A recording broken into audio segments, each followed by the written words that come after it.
اچھا، ہم نے صحیح پڑھا تھا، معتل پڑھا تھا، اور صحیح ہم نے صحیح پڑھا تھا اور محموس پڑھا تھا، یہی تھا نا؟ اس کو ہفت اقسام کہتے ہیں، ٹھیک ہے نا؟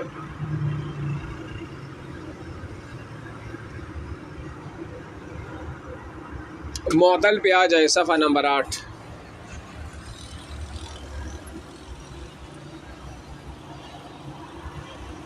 معتل معتل وہ کلمہ ہے کہ اس کا کوئی حرف اصلی حرف علت ہو۔ مثال حرف اصلی کتنے ہوتے ہیں؟ فا، عین، لام۔ اگر فا عین لام پر کوئی حرف علت آیا ہو، حرف علت 3 ہے، جس کا واو ہے، الف ہے اور یا ہے، اور فا عین لام کی جگہ اگر کوئی بھی حرف علت آیا ہو، چاہے وہ ہو، الف ہو یا ہو، تو ہم اس کو کیا کہیں گے؟ معتل۔ اگر فا کی جگہ حرف علت ہو تو معتل الفا، اگر عین کی جگہ ہو تو معتل العین، اور اگر یا کی طرف اگر لام کی طرف ہو سوری تو اس کو معتل اللام کہیں گے۔ پھر اگر فا کی جگہ ہو تو اس کو مثال کہیں گے۔ سمجھ آ رہی ہے؟ اس کو کیا کہیں گے؟ مثال بھی کہہ سکتے ہیں، اور اس میں ایک ہے اجوف بھی ہے، اور ایک تیسرا جو ہے نا وہ اب ہم ادھر یہ پڑھیں گے۔ ابھی آپ ادھر دیکھیں، ادھر معتل وہ کلمہ کہ اس کا کوئی حرف اصلی حرف علت ہو اور حرف علت 3 ہے، واو، الف اور یا، ان کے مجموع کو وائے کہا جاتا ہے۔ تینوں حروف ضمہ، فتحہ، کسرہ کو کھینچنے سے پیدا ہوتے ہیں، یعنی ضمہ کو کھینچنے سے واو، جب ضمہ کو آپ زیادہ کھینچو گے تو واو بنے گا، فتحہ کو زیادہ کھینچو گے تو الف بنے گا، اور کسرہ کو زیادہ کھینچنے سے کیا ہو جاتی ہے؟ وہ یا بن جاتی ہے، ٹھیک ہے؟ اور اسی وجہ سے واو کو اخت ضمہ اور الف کو اخت فتحہ یعنی فتحہ کی بہن، اور یا کو اخت کسرہ بھی اس اعتبار سے، اسی مناسبت کی وجہ سے وہ کہا جاتا ہے۔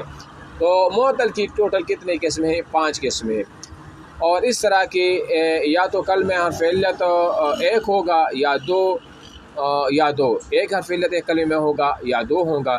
جس میں ایک حرف علت ہو اس کی 3 قسمیں، معتل الفا اس کو مثال بھی کہتے ہیں، معتل العین اس کو اجوف بھی کہتے ہیں، اور معتل اللام اس کو ناقص بھی کہتے ہیں۔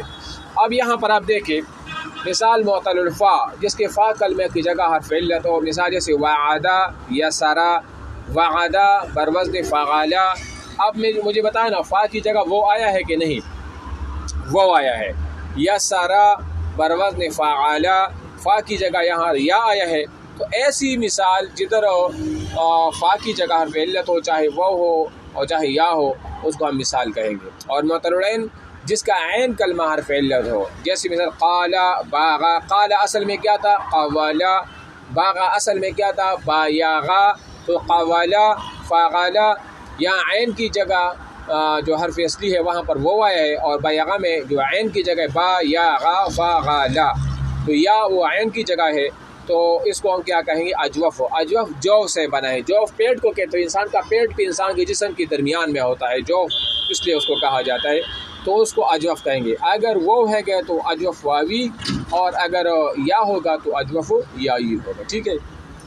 معتل اللام جس کا لام کلمہ حرف علت ہو، جیسے رما، ضبیون اس کو ناقص کہتے ہیں، مثال رما، رمایا یا رما، تو وقا، تو دیکھو رما، رمایا، فاغلا، تو یا لام کی جگہ ضبیون، فعلن، تو یہاں یا کی کون سی جگہ پہ ہے؟ لام کلمہ کی جگہ حرف علت آ جائے تو ہم اس کو کیا کہیں گے؟ ناقص کہیں گے۔ سمجھ آ رہی میری بات؟ بس اگر لام کلمہ وہ ہے تو ناقص واوی کہلائے گا، اور یا ہو تو ناقص یائی، ایسے ہی اجوف وائی یا اجوف یائی، اور مثال واوی اور مثال یائی۔